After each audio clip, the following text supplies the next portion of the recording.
I think when most people think of love, they think about really eros. Hi everyone, welcome back to Now What?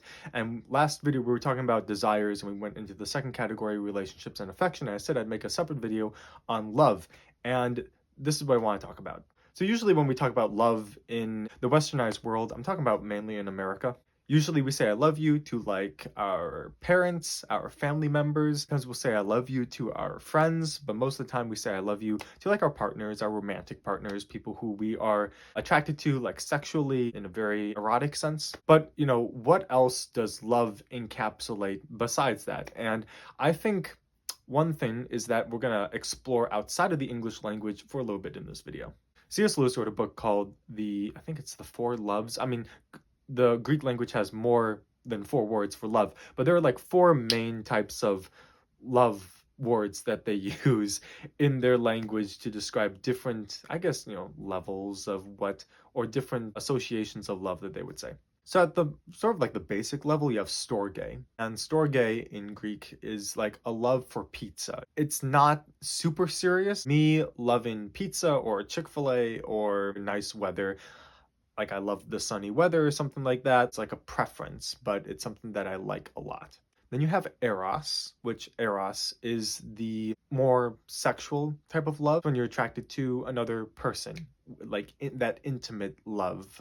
That's eros. And it is interesting to note that in the Greek language, or I guess in Greek culture, they understand that eros is the most fleeting of the different types of love that they have, meaning that you can feel butterflies and have a crush for someone one day, and the next day you could potentially have a crush on someone completely different that you see.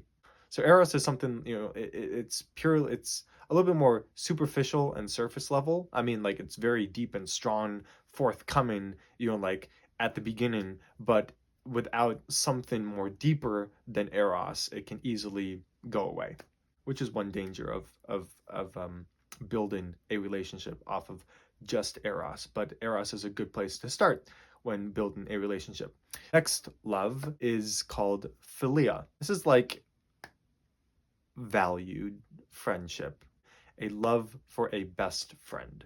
And there's multiple different types of friendship relationships. You could have like a friendship, you would say, out of convenience. So maybe this person helps you, you help them.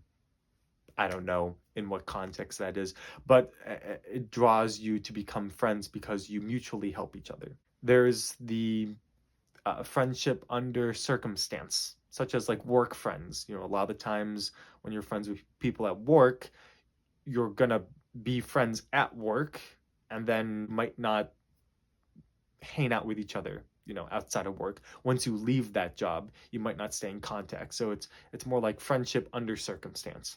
But with all that, there's the deeper friendship, which is where you share the same value with someone.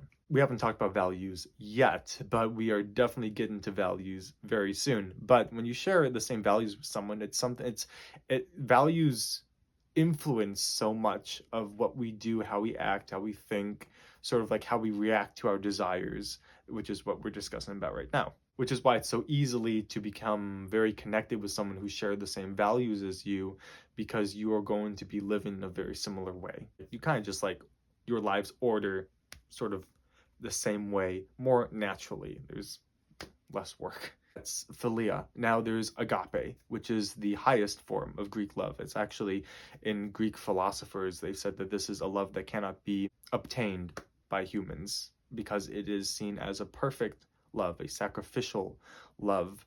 We'll talk more about agape later. But it's interesting to see that the Greek language has so many different types of words for love. And so in America, we'll use the word love for all these variety of things, when in reality, I think we mean very different things as we say them. But I think it's important to note that humans experience love on a variety of levels, and we aren't always taught that. Not always taught that love has a variety of different aspects to it. And there are different words out there, maybe not so clearly in the English language, but in other languages that really describe those different aspects of love.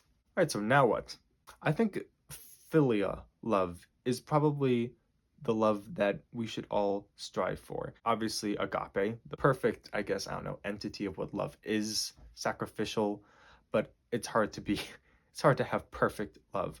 And so that philia love of, sharing the same values, maybe just for this video, think about someone in your life which you truly feel like you share a philia bond with, someone that shares the same values as you, someone that you feel like you are so close with in life, and they're probably going to be your best friend. And then maybe think about, and this is just prefacing a later video, but think about what values you have in common. And there you go. Anyway, that is today's video, everyone. Thank you so much for watching. Hope to see you in the next one.